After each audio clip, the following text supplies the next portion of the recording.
शक्तीपीठ महामार्गावरून सतेज पाटील आक्रमक झालेत। कोल्हापूरकरांच्या पाठीत सरकारनं खंजीर खुपसलाय। अधिसूचना रद्द केल्यानंतर कोल्हापुरातून शक्तीपीठ महामार्ग जाणार आहे आणि सतेज पाटलांचा आंदोलनाचा इशारा या संदर्भात देण्यात आलेला आहे।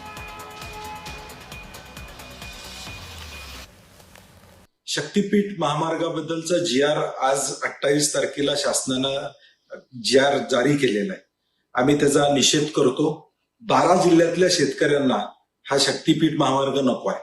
गरज नसलेला महामार्ग करून शासन आधीच आर्थिक अडचणीत आहे। लाखो कोटी रुपयाची बिलं दिली गेलेली नाहीत अशी वास्तवता समोर येते। उद्या सरकारी कर्मचाऱ्यांचा पगार होईल का नाही अशी साशंकता आज या राज्यामध्ये निर्माण झालेली आहे। आणि म्हणून आमची मागणी आहे पुन्हा एकदा सरकारला की आम्ही शांत बसणार नाही। आम्ही या विरोधात तीव्र आंदोलन त्या ठिकाणी करू। ह्या पैसा खर्चच करायचा असेल तुम्हाला तर नागपूर रत्नागिरी हायवेला जोडणारे जे रस्ते आहेत त्याला 5-5 हजार कोटी रुपये द्या आणि रस्ते करा।